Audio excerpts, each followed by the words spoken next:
what is your advice to people who are looking up to you and saying, maybe I need mental health, maybe I'm not happy, maybe I need someone to speak to? What's your advice to them? To answer your question of who needs mental health, every single living human being on earth needs to take care of their mental health, and it can be anything.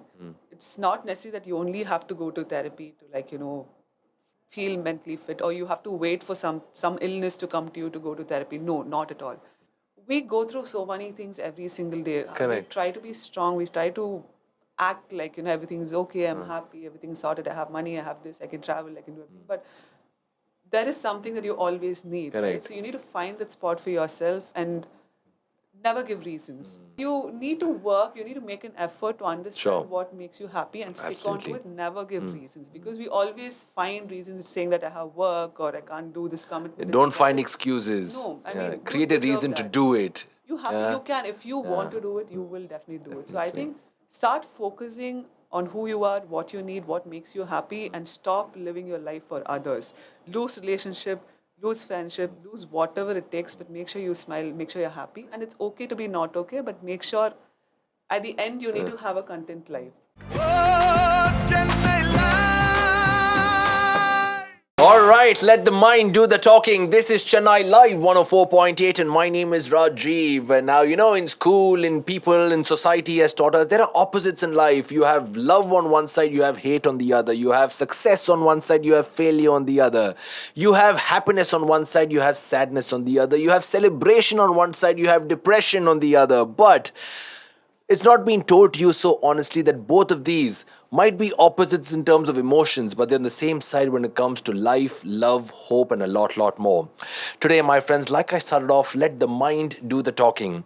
On Mental Health Day, it's time for us to speak a bit more about what is the mind actually all about? What is sadness? What is acceptance? What is depression? And to speak about all of this, I have with me Miss Pooja Srinivasa Raja. Now, she's a wonderful, successful entrepreneur. Her bank balance will say that, her achievements will say it. But more importantly today, Pooja, I speak to you as a mental health advocate. And what qualifies you, Pooja, to be more of an advocate is you've been on the other side, the ill health of the mind. You've come out of it very strong. And today you stand here to say the story, to speak your mind from your heart. Thank you very much for coming here. I'm very excited to hear your story. Thank you, Pooja. Hi, Rajiv, and all the listeners of Chennai Live. Thank So you. much for having me here. Mental health. People always consider this to be with the mind, right? Your mind is depressed. Your mind is sad. Where's the mind? What's the mind? Can you please explain that to us, Pooja? So, mind is everything. So it's not like I can't just place saying that it's just right here or somewhere on top of your head. When you're in love, they say mind is here. When you're in business, they say mind is here. Yes. When you're married, they say, where was your mind? It wasn't there. Yeah. Yeah, so it's just like all over it. I feel like mind is just a space which processes your emotions, and emotions, good, bad, everything all together, right? So I think mind helps you process your feelings and emotions more so. So it's not like a particular organ that's at some part of your body where you can figure it out. Yeah. But what is mental health then? If we speak so much, today we speak about mental health only on Mental Health Day, when there's a calamity or when there's something really disastrous. We speak about 1 day, 2 days, 3 days, and it's gone. But we pay great focus to biology, geography, maths, trigonometry. That's great subject importance given. Mental health is a subject of life. So I would like to understand what is mental health actually, and how does one understand whether we are healthy or unhealthy? What's the meter to judge? It's just like any health, right? Your physical health or whatever.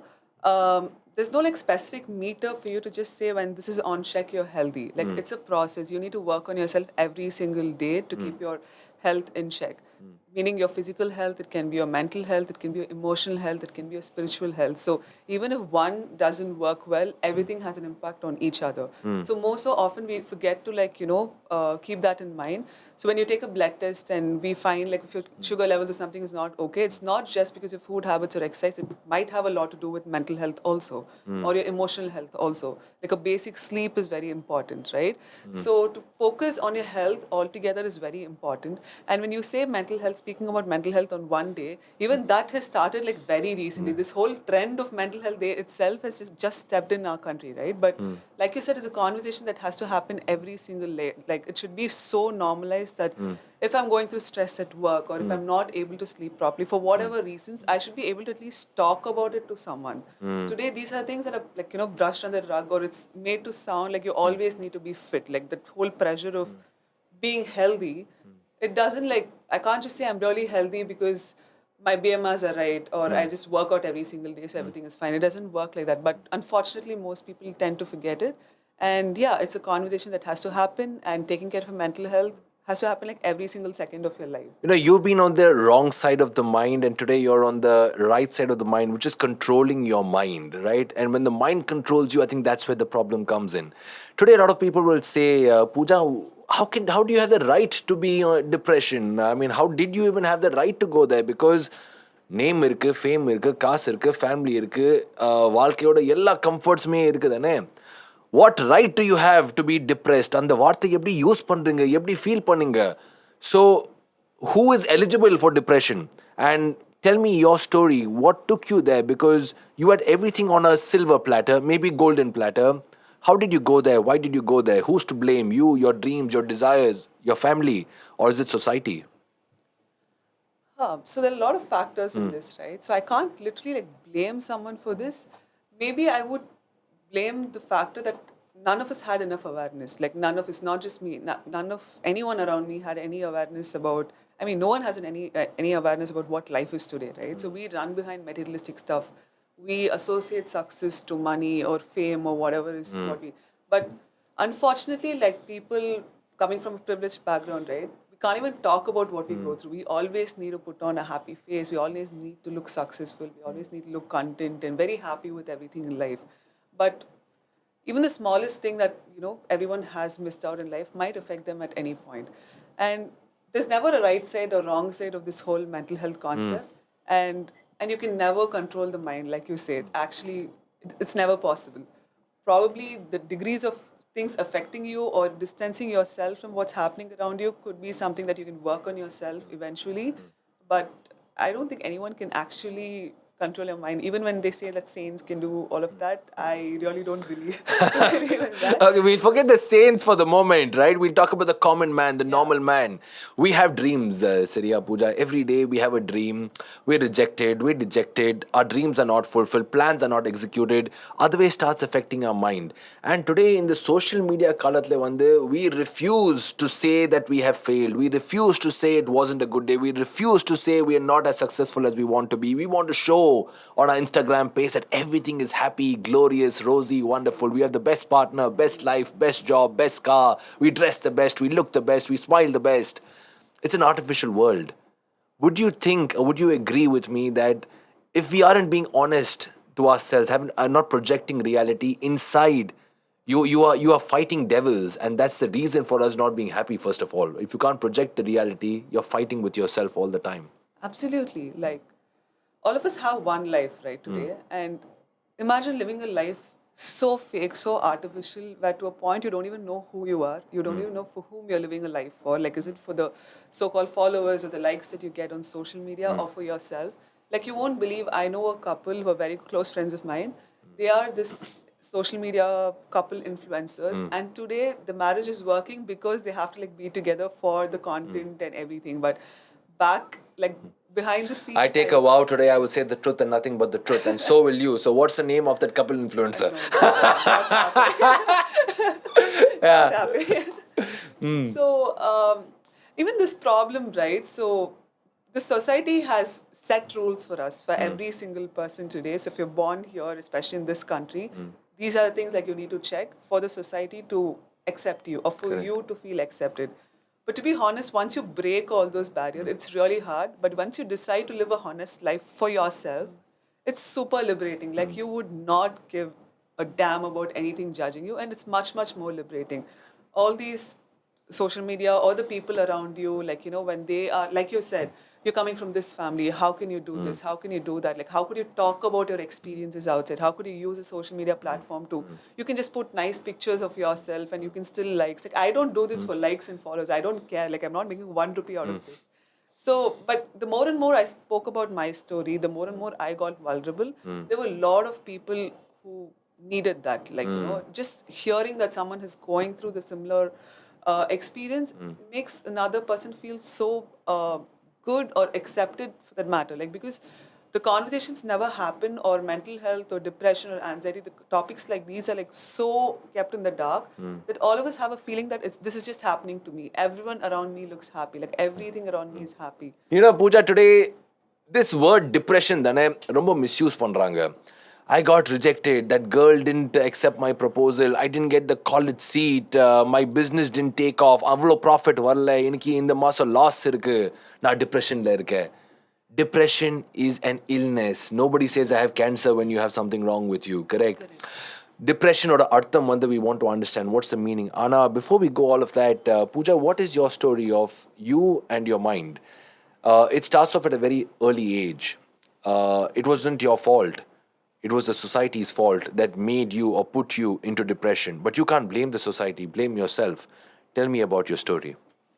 So this started, like you said, at a very early age. So in my school, in college, so I was the tallest everywhere, like till date. And then when you're a girl, like, you have a set norms of how you need to look, how you need to present yourself.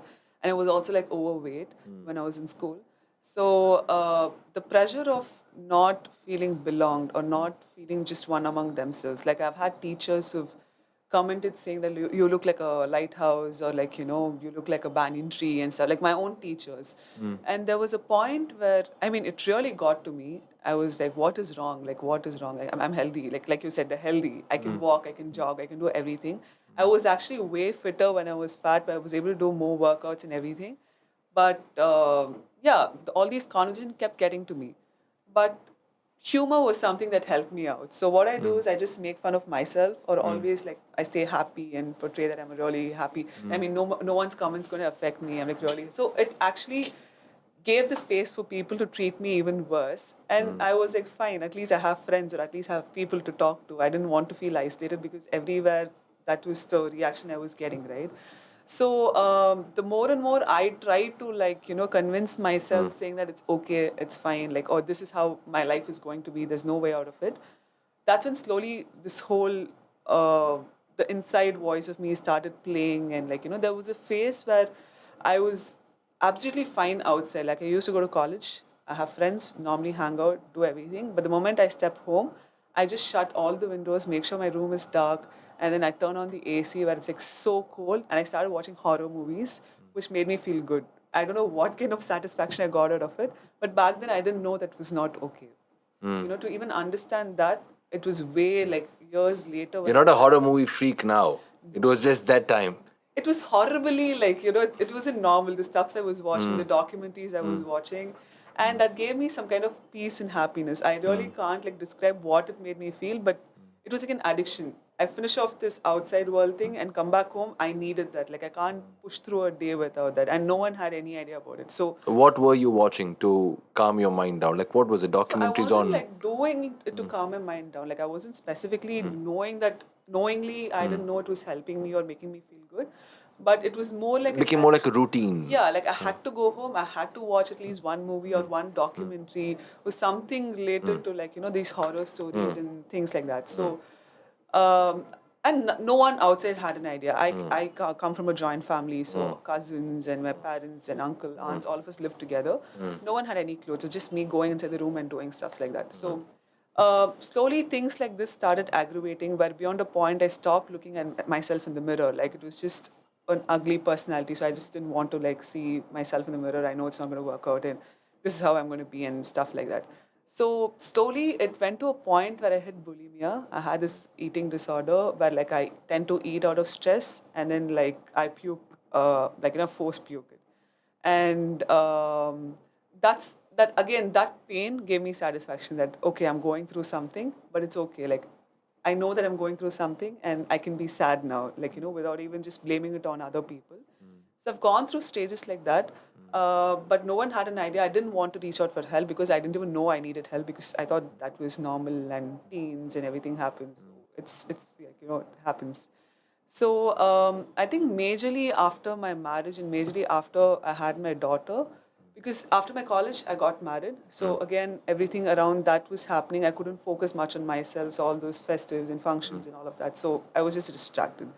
But major pileup happened after I had my daughter. So I knew I was absolutely like, I was not normal at all. And I had to take care of her. I need to be sane. So a lot of things, a lot of triggers again came back from my past. So I lost weight because of bulimia and all of that. But again, after the baby, I didn't gain so much of weight. But again, the consciousness started coming back, like the pressure of like losing weight, looking a certain way. And because I was married early and had a child early, people of my age were just doing their masters or they're figuring out their career Career. and stuff like that, which made me feel so sad. So I fell into the social media trap, just seeing like perfect pictures of my friends hanging out as groups or things like that. While I was like feeding my baby, dark room, no sleep, and a lot of things kept happening. I've heard, correct me if I'm wrong, that when you had these nights where you would look after your daughter, where you would spend nights with your daughter alone, you would be crying. You would hate to eat. And you realize, you question yourself, where am I? What am I doing? Is this my life? Then when did you decide that I have a mental problem? And before we go into the solution, you come from a joint family. So on the time when you come back home, you're spending nights watching movies, your mind is not the same, you're not speaking to people normally. Where was that joint family? Didn't they ask you? Didn't they check? Didn't they see? Didn't they want? Didn't they see where's your smile? Where are you? Why aren't you spending time with us? What happened there? No, that's the thing, right? I look normal when people are around me. Like, I don't go tell them that I'm going to watch this horror movie. I'm planning to do this. Like, I'm going to watch some like creepy stuff and stuff. So when people are around me, for example, if we're sitting at the dinner table, I'm absolutely fine. I talk to them. I'm just okay. But back of the head, I'm like, okay, like it's 7:30. I need to go finish that off. Like, there's another 30 minutes of the series left to stuff like that. So I don't think I actually spoke about it to anyone at all because I felt that was okay. When was the self discovery, or when did someone realize that, look, you have a problem?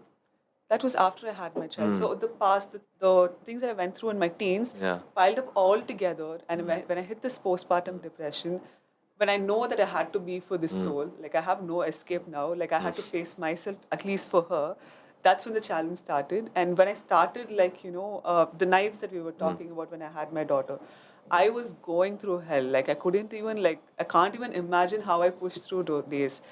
Every single thing, I couldn't stand other people being happy because I was like doing all this and no one can replace these things. Like I had to do it for her. I had to lose sleep. I had to feed her.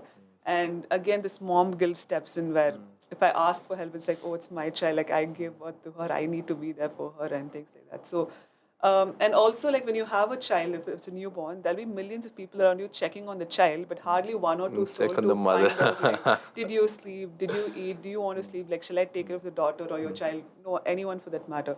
People come, they'll give you like millions of advices saying, do this for the baby, make sure this is sorted. You eat so much so that you're able to feed the child. It's not for my hunger or it's not for my satisfaction. People are eat this, do this because you have to do everything for this. So that additional pressure, it was just too much for me to handle. And that is when I figured out, like, I started having suicidal thoughts at a point because of postpartum depression. I didn't know what postpartum depression was because you never know when you hit it. And again, like when you have a baby, you can't even reach out for help because you're supposed to be happy. Like God has blessed you with such a beautiful thing in life, and not everyone gets it, right? So at that point, when I go say that I'm not able to do this or I feel this way, you are like shamed. Yeah. You're They made to say, feel "Idella sollakudadu." How can you say such a like thing? I can't even open my mouth. It was like even before me saying NK, I had that feeling that okay, I shouldn't, like, it's a bad thing to feel this way. But the more and more I pretended to be okay, pretended to be normal, I think it was time for me Eating to you, face breaking myself. you, cracking you Yes, within. I had to introspect at that point, and I think that's when I hit the dead end where I had to work on myself. Otherwise, there's no way around, So right? how did you decide how do you have to work on yourself? It could have been meditation, it could be holidays, it could be make new friends, or it could be therapy. It could be anything. So நீங்க எப்படி decide பண்ணீங்க எனக்கு therapy வேணும், I need therapy, and what is therapy? ஏன் நிறைய people feel பண்ணாங்க இது ரொம்ப ராங் இருக்கு, should not go therapy, friends இருக்காங்க, ஃபேமிலி இருக்காங்க, நான் இருக்கேன், நீங்க இருக்கீங்க, why should we go for therapy? But then, what is therapy and what was your therapy? When did you start that? How long is it? So I think eventually I stayed at my mom's place when I had my daughter, right? I think she figured out was something was not okay because I constantly kept crying or was always sad. I stopped speaking to people. I didn't meet people. Like I didn't want guests coming home and like talking to me or like taking care of my child and everything. So she figured out something was wrong. And then I think one night she initiated the conversation asking me if everything was okay. And I cried. She just asked me, is everything okay? Like something looks off. And then I told her, like, that's when I had like suicidal thoughts at the peak, and I couldn't obviously talk about it. And then she was like, I think you need help, and why don't you like try speaking to a therapist or someone? So, and I got furious. I was like, so yet another person in my life coming and blaming me for what I'm going through and not like just helping me out figure what it is. And then she was like, just take your time. I'm just giving you an option because no matter what you tell me as a mother, there's only a certain level even you would share, and there's only certain level I can help you. I think it's better if you get a different perspective for someone. And I think I took a week's time to process the fact that she asked me to do this. And I was like, okay, fine. What's the worst that could happen? I'm just going to sit, talk to a stranger, and just going to come back home. How is it going to help me? Even I was at that thought. I didn't know it was going to help me or anything. So I was randomly, I was like, okay, let me just dress up and go out for a change and let someone take care of my child. And that was the mindset I had.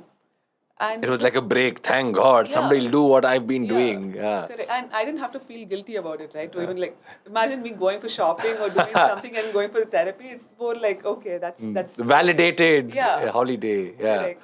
So the first session we had conversation. She was asking me about things, and I again like in surface level I had to speak about what I was going through because again this privilege factor comes in, right? Where I had the guilt that okay, I'm not supposed to say Yeah. a few things, or what if she judges my family, or what if I'm going to put down my family's name, or again what is the fact that I'm being like too greedy about life, like you said. So I had all these thoughts about myself as well. And the only thing she told me is like, understand you're just trying, this is new for you, everything is new for you. Take your time, but please be consistent. Just be consistent, just come here, and then eventually, just give me 6 months' time, you might see a difference. And I was like, okay, fine, what's the worst thing to happen? And it actually felt good to talk to someone apart from your circle, where someone's actually listening to you without jumping in and like giving you advice. Concluding and Yeah. And yeah. constantly giving you advices and like telling you what to do, what not to do. She was just there listening to what I was Not doing. who's right, who's wrong, what Yeah. you could have done, what you should have done, Yeah, the what you only must do, but question she listen. kept asking was, how do you feel about this? Like, what is the feeling you're going? So that was new for me. Like, who would even ask, how do you feel about this? Then I took some time to understand, okay, how did I feel about this particular incident? Because always about like blaming each other or telling what to do, right? So it felt good to talk to the person. And then eventually I was able to build a rapport with her. I found comfort in that. And It anytime, is so strange. The people closest to you might not know what you're going through, but a stranger, if they yeah. give you a year, they can change your life. Absolutely. Correct? Just like that's what I keep telling people around me. Like if you know someone's going through something, please don't like advise. Like please don't jump into giving solutions Give for them a them. year, give them some Just time, give listen. them some heart. Or give them a space. If you're not ready to listen to someone, like share their issues or whatever it is, just at least give them the space or just stay away from them. Like don't constantly tell another person what to do and what not to do without knowing what they've been through. Breathe in, breathe out. They say that makes you calm, that makes you happy, that relieves your stress. I don't know what's going to do. For me, talking relieves the stress. But more importantly, what I understand from you, Pooja, is listening can make a person feel a lot more better. We always say, talk, the world will change. Discuss, debate, the world is going to change. Listen, you will change a person's life. Give them time, give them a heart, give them ears, and life will change. It's all about making that person feel important. We always ask this question, like you were saying, how are you? And without thinking, I'm fine, I'm good, I'm great, I'm fantastic. And we've been told by experts, if anybody asks you, how are you? Say you're great. If anybody asks you, how's life? Say brilliant. Fake act it, because the more you fake it, the universe is looking and it'll conspire and make you achieve what you actually want.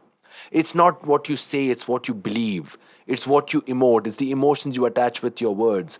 Emotions and our life today have no sync. Before we used to dream based on our emotions. Today we dream separately. We don't emote at all.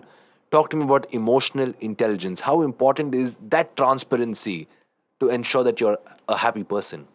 It's extremely important because, unfortunately, like I was saying, we're brought up in a way, especially in our country or our society, where you always need to be good. You always need to be at your best, right? You can't be low. And if you're from a business background, you always like need to be like pumped up and like, okay, what's happening today? Where are my profits? Where's money? And run behind stuff. Failures are okay. Like it's okay to feel sad. You can always bounce back. So being sad or being happy, you can never be in one state for a long time. Like these states that keep changing. So I think it's important for us to like understand what we feel, and it's okay to feel that way. Like you can just say that I'm not okay. I don't want to step out today, or I don't feel like talking to you, or I need my space. It's not like you're not, if you feel that you're going to lose a relationship by being yourself, it's fine. It's absolutely okay. Like you don't have to portray yourself as another person or portray yourself in a certain way so that you feel accepted and things like that. So when you talk about emotions, like even when you say I'm sad, there are so many layers behind sadness. When you say you're depressed, there's so many layers behind depression. When you're happy, there's so many other emotions out of happiness that you need to know and you need to express. Like today, my therapist has given me like an emotion chart. So end of every session, she used to ask me like, "How do you feel?" I am still like, "I feel better." She was like, "No, look at the chart. Tell me exactly how you feel." And then I have to like read through all the words and try to like place what is like what I'm feeling. And then she's asked me like pin that thing in my refrigerator every day, and she wants me to look at it. And at that very moment, what am I feeling? I need to be able to pin that out. And then it's important for my daughter to also like start learning all of that, like at the early stage as much as possible. So these are the awarenesses that we lack. It's very, very basic, very, very basic level of education which we should have had either through schools or other forms of education systems that we have. But unfortunately, we lack it. But I think going forward with the generation we are from, where we're exposed to so many things, it's important to understand and have awareness about these basic informations. Of course, I mean, you've set out a couple of enterprises, couple of initiatives to bring people together. But if emotions are to be expressed, I want to understand this, Pooja, on a more serious note. Failure, anger, short temper, jealousy, revenge, spite, insecurity. These are normal emotions. Human beings are built with that. I'm insecure that this person is with that person. I feel revengeful that this person did what I should have actually got. I feel jealous that this person has achieved that but I haven't. Why are these emotions not encouraged? Why are they portrayed as bad when every emotion is a human emotion? Who are we to define this is a good emotion, this is a bad emotion? How can we define that? These are emotions. For sometimes love is good, but if you don't like the love, then it's a bad emotion, right? So why have we defined good and bad emotions? Emotions are real, they're from within you. Then why are we defining that? That's a question we need to ask ourselves and the society. Like, like any other problem, like just defining something, putting something in a box. Like, you can't ask a person to live a life which you believe is right. What is right for you is not right for me. What is right for me is not right for you. Just let's everyone just mind our own business. Let how, everyone. how how beautifully said, how simply said. Don't ask me, it's my life, you handle your life, I handle Yeah, mine. I wish life was so simple, but it isn't. yeah, yeah. Today society wants to know what you're thinking, what you're Yeah. doing, who you're with, where you're going. Oh, everyone wants to know everything, right? But they don't want to ask themselves the real hard questions. Tell me about your therapy. Now, you started off long time back. It's a journey. Unfortunately, it's not a destination. Yeah. Even today, you're going through that. So, does one continuously, Puja, work on the mind? Because I admit I did not have the best mental health. Am I always a patient of my mind? Or is there a full stop? It's not like you're a patient of your mind. See, every single day, your days are not exactly similar. Like you don't meet the same people. You're not like a robot to literally live the same Correct. life. So anything might happen in a day that might trigger you, or that might like you might feel like processing it. It might take some time for you. So at least for that matter, just like how you take care of your health, right? You can't just say every day morning I do 30 minutes of workout. Like my grandmother, she passed away out of cancer, but she was the healthiest person I know. She had like a perfect, physically fit life. Her food habits, everything was okay. But where did the cancer come from? No one knows. It's similar. Like any illness for that matter, physically or mentally, you can't really pinpoint the core reason that easily for all the illnesses. So it's a regular process. You need to be on it. Like in spite of me doing all of that, I still go through anxiety. Like I still have panic attacks at times. If you ask me why are those coming, like you're talking about mental health, you're going for therapy, why is it coming? I don't know, it's coming. Like I really wish I had an answer and I can work on it. But today I'm at the space where I know I'm going through things, and I know like certain things might trigger me. I know my boundaries. I'm able to set boundaries with other people, which is helping me be in a much, much better space than how I was before. So that to me is a transformation. That's a huge transformation for me. And it took a lot of effort from my side to work on myself. And because like I said again, coming from a lifestyle where it's important to please everyone, be there for everyone, for me to like stand up for myself was a huge Of task, but it's course. super liberating, like No, once but I it's got it's a there. very powerful task. What you did is actually a superpower. It's not about going invisible or flying in the air. To live the life that you want and to express the life that you want is a great superpower. To understand that your mind is your biggest strength and to work on that strength is a huge superpower. If that is the truth, which I believe it is, then you are a superhero, actually, Pooja. You really are. But when we talk about therapy, do you think if we had real friends, if we had the most understanding society, if we had the most time giving parents, we might not need therapy because all we want is a year. We want someone to understand us. When you have blood, they say is thicker than water. Why would you go to a doctor? But everyone goes through something or the other in their own life, right? So you can't expect your support system or your family or your friends to constantly be there for you. There might be times where you will have to be there for them, or they go through something, or probably a phase where they're not okay, where they just throw it out on other people, but it's not that they are that person. And for us to process it and understand might be really challenging. And like I said, people are not, we are not used to communicating what's happening in our life. Even if you look at a family, how many husbands today like sit and talk to their wives about the day-to-day life? How many people value the opinions of the wives that are giving, or women rights and women fighting for their own rights? Like it's a whole nother conversation that happens. So with so You many, gave only examples of marriage. It hit very hard. Yeah. I mean that's something a wider audience can relate to, right? So I mean, yeah, it's a lot of factors are into it. Like you really can't. That's the problem, right?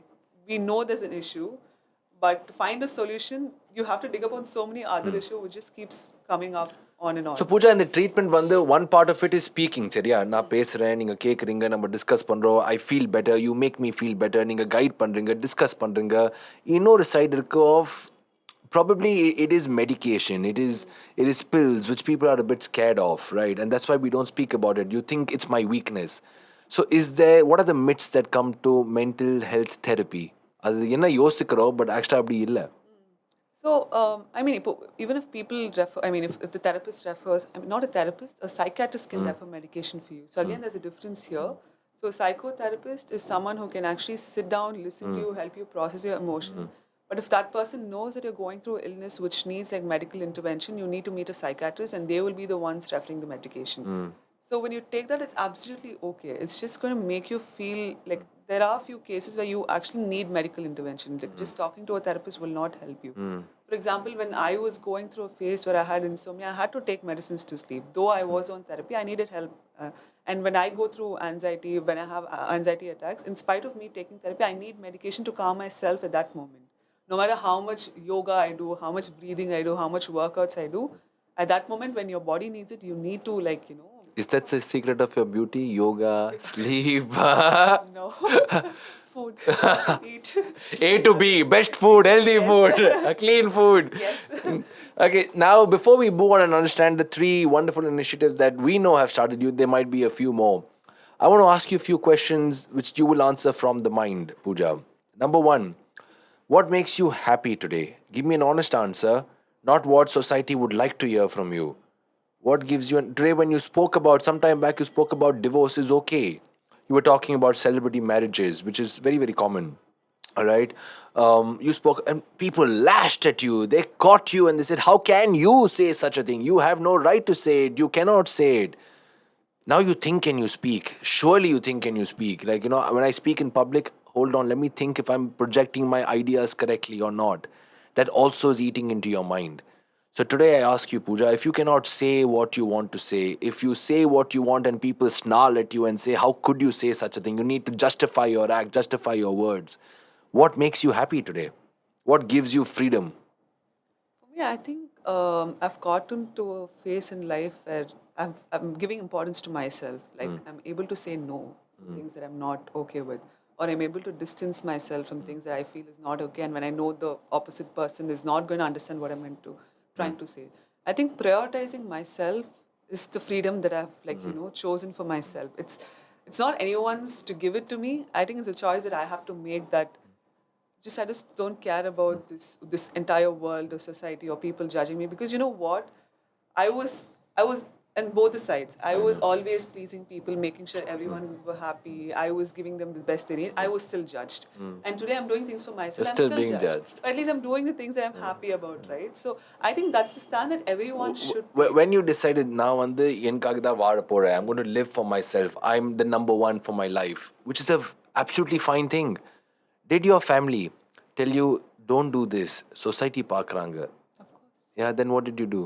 I still did what I felt like. Because the more and more I started talking about my experience, the more and more I knew that people are getting help out of it. It made me feel good, and it also made me feel validated that whatever pain that I went through, it's not just something for me to crib about. Like, it has brought me to the space where I am, and today I'm able to help people through. Today have strangers become yours and your people become strangers? Yes, a lot. A lot. Like, a lot of my friends that have been there from my childhood, I've cut them out. Few people that I meet through the work that I'm doing, where I kind of relate They to them. become family. They become they become family to me. And a lot of my distant family members or relatives are completely cut off for my mental peace. Like, people think, like, today they call me rebel, they call me like, oh, she has an attitude, oh, she's got to a space, so she's like showing all this. I'm like, fine. Okay. It's nice to be It's a heavy point of price. It's a heavy conversation. price to be happy and live your life. You paid that price, and I'm glad you're living your life. What scares you, Pooja? Don't tell me you have no fear. You're filled with No, fear. of course. In your eyes, there is a lot of pride for yourself, but there's a lot of fear for life as well. Because What's your fear? For me, today I'm here doing all these things, but I don't know how long I can hold this fort strongly, right? Because at times when you get judgments, or when you be said things by the people you love, whether they love you back or not, it's different. But you might feel that this is the one, or I want to be around this person. For anyone, not just your partners or anyone for that matter, even your friends. But when you hear them judge you without even understanding what you're going through, it really hurts. But I'm like, my biggest fear is I don't want to stop doing this again for satisfying, or fear of losing relationships. Like, once again, losing out friends, because I'm slowly trying to build a life for myself. There's Correct. again like bricks falling out behind. I'm trying to build something bigger, and a lot of bricks falling down. But I mean, I'm just learning to accept that as well, which is the challenge that I'm going through. What is it that this journey has taught you and that you will never, ever, ever do again? This journey has taught me to accept myself more and not long for validation outside. Because if you don't accept yourself, no matter how many people say that you are at your best, you're doing the best things possible, I don't think your mind will want to hear that. So I think for me to focus more on myself and just do things that makes me feel good about myself is something I've learned. So what do you do that keeps you happy? Like, do you have this thing, I need to listen to music, I have to see Rajiv's show? What do you do to keep you happy? I think for me, music is a huge. I thing. told you you can sing. I told No, you. I can listen to music. But you not can I sing. You haven't tried, Pooja. I have. Like, you won't believe I've actually recorded audio notes of me singing my favorite song along with the speakers playing. I've listened back and it's like, shit, not. No, this is getting me back to depression. No, let's not do this. Not doing that. Okay, I'm so a huge music. fan of actually singer Pradeep Kumar. Of course. So I'm I just love him. For me, it's so therapeutic. You won't believe. If I've actually, when I go through anxiety, when I'm feeling anxious, I actually listen. I have a playlist of his songs. Okay. I listen to it and I actually feel myself calm down, because most of his music are super melodious and his voice is everyone who knows me knows that I have a huge crush If you on him. like Pradeep Kumar and if you have a crush on him, the man in front of you is deadly. Trust me, the man, oh, you don't know how I sing. Ed Sheeran is put to shame. Okay, now let's move on and understand. You started 3 initiatives, which I think is so strong. Pooja, நீங்க வந்து ஒரு ஸ்பேஸ்ல இருந்தீங்க, which a lot of people are going through, but they don't have the power or the freedom to express. இன்னைக்கு வந்து you are giving them ஒரு platform. Come along, discuss it. I know what the problems are, and one problem that you have said which no parent will like, neo-parenting. நீங்க சொன்னீங்க, the way you bring up your child, அதுவே ஒரு தப்பான விஷயம். There's a way to do it. There's no right way or wrong way, but சில விஷயங்கள் இருக்கு, சில principles இருக்கு. If you follow, you're bringing up happy adults. right? Talk to me about neo parenting and நம்ம சொசைட்டில வந்து என்ன ராங்கா போகுது, என்ன தவறா போயிட்டு இருக்கு, which you think stop that, you're forcing your ideas on them, don't do that. Tell me about this neo parenting initiative. Neo-parenting is again through my experience with the family that I was. Not that I'm complaining about my family, but the things that I felt. You with better my not complain about them. Don't do that.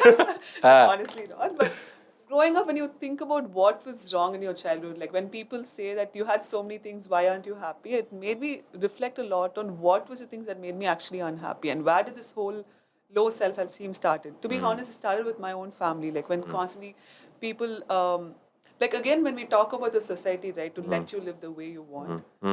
Growing, like having a child and bringing up the child is again like accepting. You need to accept the child for who he or she is. Like you can't like constantly impose what is right, what is wrong. You need to behave a certain way, sit a certain way, look a certain way, dress a certain way. For what? For whom? Like it doesn't make sense.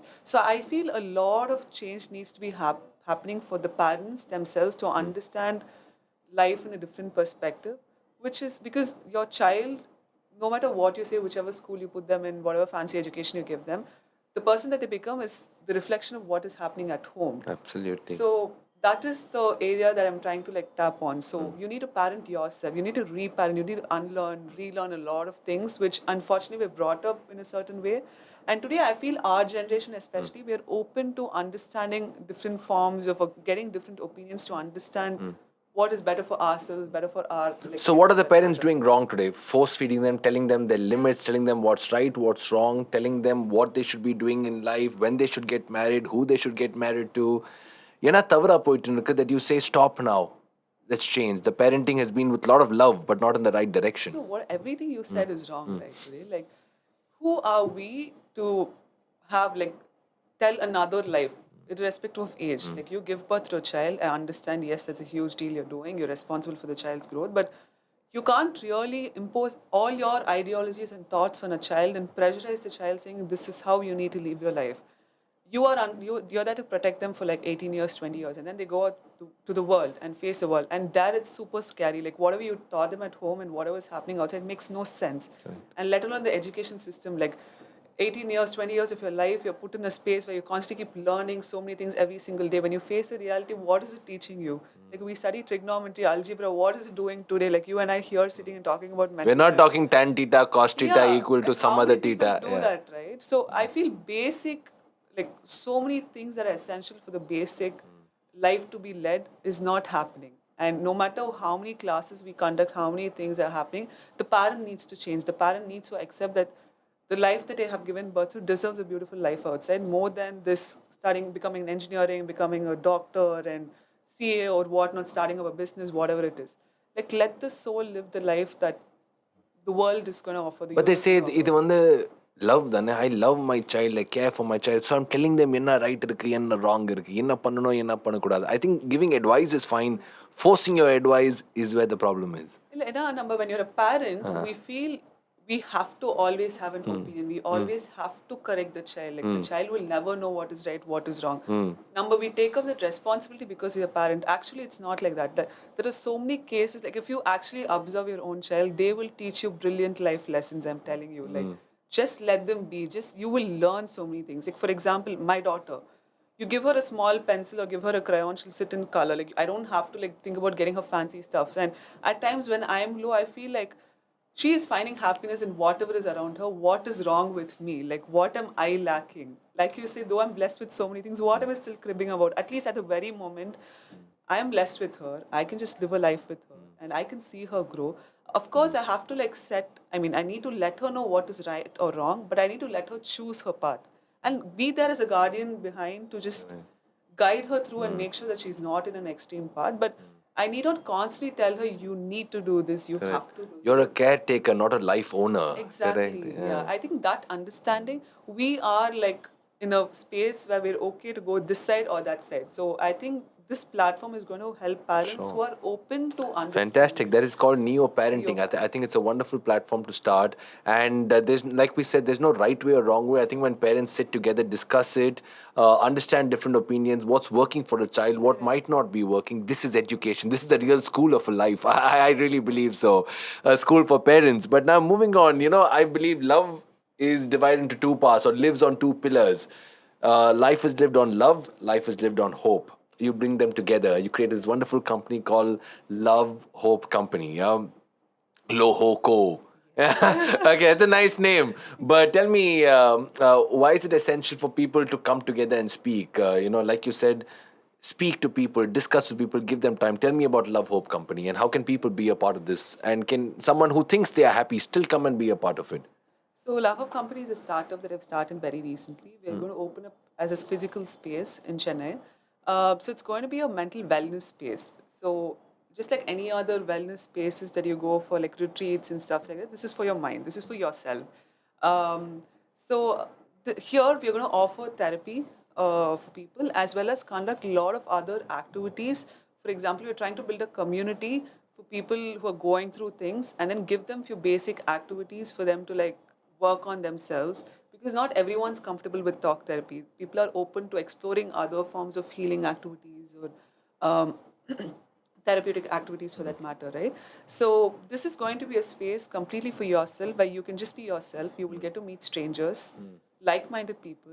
So this whole concept is something And that underline is the word mind, like minded. like-minded. Yeah. Yeah, because I had this idea. So the past 1 year, I've been doing a lot of travels. I've been doing a lot of treks and solo travels and Superb. stuff like that within India. I travel to Himachal monthly once, twice a month and things like that. So, what I understood, I'm not a person who's comfortable doing solo things by myself. Like I used to be shit scared of loneliness. Like I used to be, what if I end up lonely throughout my life? Like, is that a bad thing? Give me Pradeep Kumar song. So travel gave me a different perspective. Like, every time I travel with a group of solo travelers who are completely strange. I don't know Hindi, so I can hardly speak to them. So with the basic conversations that we have, I tend to get more vulnerable with strangers, and they also tend to get we all tend to get more vulnerable, and all of us feel so close, so accepted, so non-judgmental. Where even if it's like a 10-day trip or a 1 week trip, we go back with good friendships. Exactly. And today, I know for a fact that I can call either one of them and just tell them something is happening than the people that I actually have in my life. Because those people who you meet randomly are those who start liking you for who you are, Exactly. and here the society likes you for what you are. That's Exactly, a yeah. big difference. Because they don't even know any of my backgrounds. I only choose to tell what I want to tell. Like I don't even have to tell them and everything about We my don't life. need to know your background. This 1,000 watt smile and twinkling eyes itself enough, yeah, Pooja. Okay, finally, last but not the least, your father is a very inspiring icon when it comes to business, when it comes to principles, when it comes to the person that he's turned out to be and the impact he's had on society. You speak about parenting so much. I'd like to understand what's your equation with your father? Yeah. So he is a father, he's a boss, he's a leader, he's an inspiration, he's everything to me. Like today, me trying to fight few things and then build a life for myself is because of the freedom and the role model that he has set for me, right? So because things could have gone way worse. Like if he wanted to control me in doing things, if he wanted to just be like, no, stick on to our business, you're not allowed to do this or do that. We had a difference of opinion, but he just lets me live life the way I want. And of course, we've had our own challenges in terms of understanding each other and everything. But I think it's a process where both of us like choose to accept and love each other in spite of all the difference of opinion and everything that we have. So I think everything I am today is because my parents, my mom, my dad, in spite of all the like I said, the difference of opinion we had. So like he's a brilliant person. He's like irrespective of the business or everything that he set up. Like as a person, I mean if you know him, you know what I'm talking about. So that way I'm I like don't know him. I'd love to know him, but he's an icon and very very special father, I'm sure. Today, when I see you, Pooja, and we have this chat, you are what you are because of your parents, of course, but you are who you are. I think because of the power to discover yourself, and when you see your daughter in front of you, you got a major purpose to live, to prove, to grow, and to make lives a lot more better. So thank you very much for that, Pooja. And finally, on this important day, I'd like you to share with the people. About mental health as such, if you can tell them what they ought to be doing or tell them a couple of clues to understand how to be mentally healthy or when they require treatment in just a bit, what is your advice to people who are looking up to you and saying, maybe I need mental health, maybe I'm not happy, maybe I need someone to speak to? What's your advice to them? so this is not advice, but Every lady starts it. This is not advice, and they give very well, serious no. advice. Okay. No, I think is to answer your question of who needs mental health, every single living human being on earth needs to take care of their mental health, and it can be anything. It's not necessary that you only have to go to therapy to feel mentally fit, or you have to wait for some illness to come to you to go to therapy. No, not at all. Like for me, my daughter's 4 years now. I'm going to start putting her on therapy when she's turning 7, because that's when they talk about their emotions. They're able to communicate better. Irrespective of whatever she's going to go through, I'm going to be there. But I definitely want her to go through a therapy or figure something out for herself. Like I don't want her to wait for something to happen and then to go there.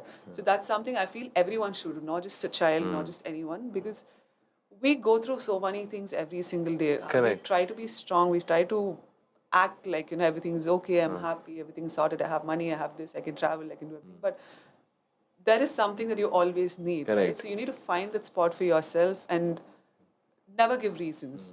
Like this, like I said, this whole travel, I have to leave my daughter behind. I have to leave my work behind. Like when I'm in the mountains, like I can't be in touch with work. But I need to do that for myself, and it's giving me a different hype. Like nothing I do here, nothing, all the socializing or whatever I'm trying to do is just temporary to just make me feel okay here. Don't make this interview feel bad, yeah? No, I mean, Besides this interview, no, I mean, like you need to work, you need to make an effort to understand Sure. what makes you happy and stick Absolutely. on to it. Never give reasons, because we always find reasons saying that I have work or I can't do this commitment. Don't find excuses. No, I Yeah, mean, create you a deserve reason to that. do it. You have Yeah. you can, if you want to do it, you will definitely do it. So I think start focusing on who you are, what you need, what makes you happy, and stop living your life for others. Lose relationship, lose friendship, lose whatever it takes, but make sure you smile, make sure you're happy. And it's okay to be not okay, but make sure at the end you need to have a content life for Correct. yourself. Well So I said. think Very just- well said. Lose anything, lose everything, but find yourself in the bargain, and that's a great barter deal to have. Thank you very much, Pooja. You've been extremely special. You've been wonderful. This has been more like a therapy for me. And I only think as when we replace the word therapy and make it more like a happier word, like come and make it a happy session, mental happiness, mental Therapy joy. itself should be a happy word. It Why should be is- it should be constructed or perceived as a happy word. So that's the thing. It's been a happy session. You've spoken from your heart about the mind. Thank you very much, Pooja. You're a wonderful person. I'm getting to know you much better. But you are an icon for a lot, and you are truly a mastermind. Mind underlined. Thank you very much. Stay locked in. This is Chennai Live 104.8. Wish you all the happiness and the best of happy minds. This is Chennai Live, Radio Redefined.